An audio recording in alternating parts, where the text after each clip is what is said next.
Hello, this is Crafty Andy and welcome to my home. I haven't done a video for quite a while and I wanted to do a spinning video. And today I'm spinning Gotland, and this Gotland specifically is from New Zealand, and I believe it is what they made the cloaks of the elves on Lord of the Rings. It has a beautiful feel to it. It's long staple and it almost feels like silk, but without being that grabby. And I started to do it on a spindle, Turkish spindle, and it became frustrating because doing a drop spindle is a lot more slower for me than doing it on the wheel. And it was my second time doing it on the Turkish spindle, and I have to say that I learned something new, and I was able to take the little ball that I actually did on the spindle and transfer it to the wheel without much of a problem. So I do believe that I successfully was able to spin some, and I may do it later, but with something that I don't have an agenda with. This is like a silvery gray and I want to make some teddy bears with it. Or maybe some handmade gloves, but definitely I think it's going to be teddy bears.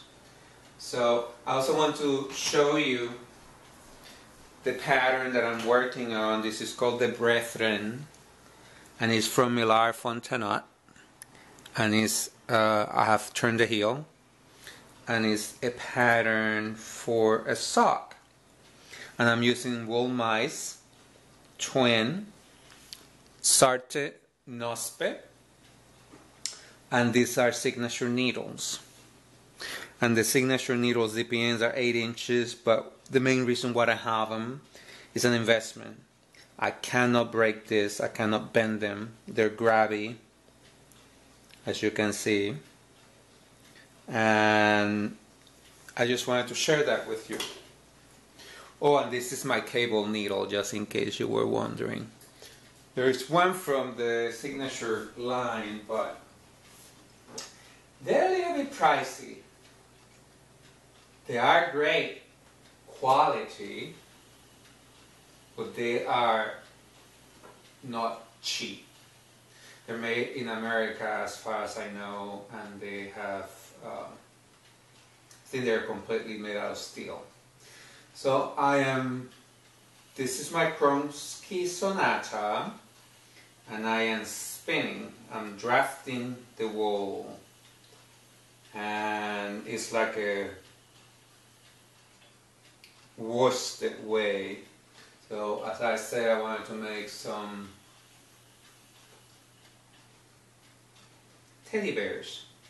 And some people may ask, how do you know that you have the right spin in your yarn or in your ply?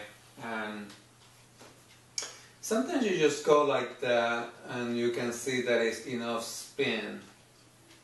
So I've been doing this for some time now, and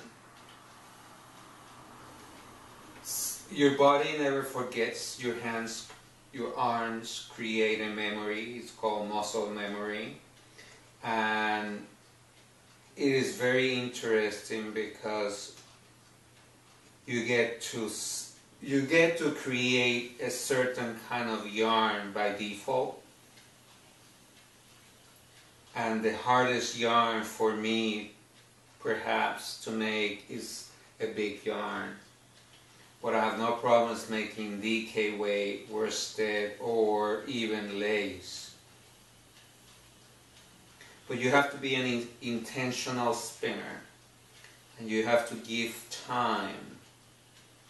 If you do 30 minutes every day for like 20 days, you will be creating some memory in your muscles that it will carry you on the long and fun journey of spinning your own yarn. Why do I like to spin yarn? I find it very intriguing, very creative. It helps me to quiet my mind, and it's definitely something that I enjoy. So this is Crafty Andy, and I thank you for allowing me in your home. Until later.